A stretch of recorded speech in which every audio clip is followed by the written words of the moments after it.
워라밸에 대한 이야기를 해보려고 합니다.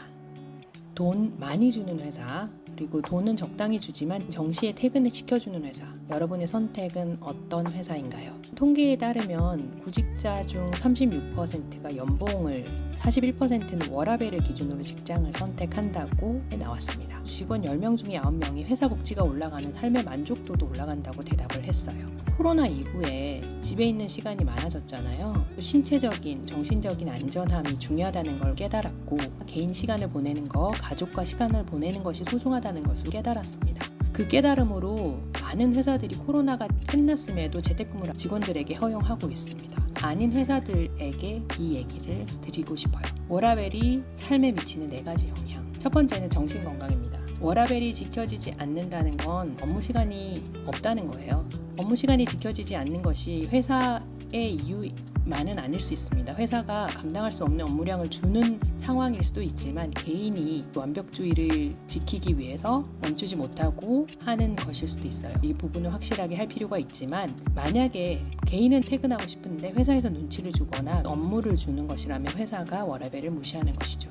워라밸을 무시한 채 일을 하다 보면 직원들의 정신건강에 문제가 생길 수 있다. 우울, 불안, 번아웃 증상이 나타날 수 있다. 아셔야 합니다. 퇴근 이후에 개인 활동이 없어지고 친구나 가족들과 시간을 보내면서 스트레스를 풀어야 되는데 그런 시간이 없기 때문에 하루 종일 직장에서 받은 스트레스, 감정, 소모, 피로, 부정적 정서들이 계속 쌓인 채로 반복해서 살아가는 것입니다. 그러니 정신건강이 좋을 수가 없어요. 두 번째는 신체 건강인데요. 스트레스가 쌓이고 루틴이 깨지면 올바른 식습관을 가질 수도 없고 잠도 제 시간에 잘 수 없어요. 신체 건강에 빨간불이 들어오는 게 당연한 거죠. 세 번째는 업무 능률입니다. 이 부분 집중해서 들어주셨으면 좋겠어요. 워라밸을 깨면서까지 일을 시키는 것이라면 결과를 좋게 만들기 위한 목적일 가능성이 높은데, 워라밸이 깨진 상태에서 일을 하면 에너지 레벨은 떨어지고 집중력이 저하되고 무기력감이 생깁니다. 워라밸이 지켜지지 않는 상황에서는 업무 능률을 기대하기가 힘들어요. 반드시 기억하셨으면 좋겠습니다. 마지막으로 대인관계에 대한 영향입니다. 최소한으로 필요한 사회적 관계 유지도 힘들어진다면 친구나 가족들과 보내는 시간이 줄어들거나 거의 없습니다. 생각해보세요. 40대 이후 가장들이 하는 말이 무엇입니까? 가족들로부터 소외감을 느낀다, 외롭다, 갈 데가 없다. 일찍 퇴근하고 집에 가도 아무도 반겨주지 않고 오히려 불편해하고 연락할 친구 한 명도 없고 외로움과 소외감이 그들을 다시 회사로 돌아가게 하고 결국 나를 찾는 곳이 회사밖에 없구나.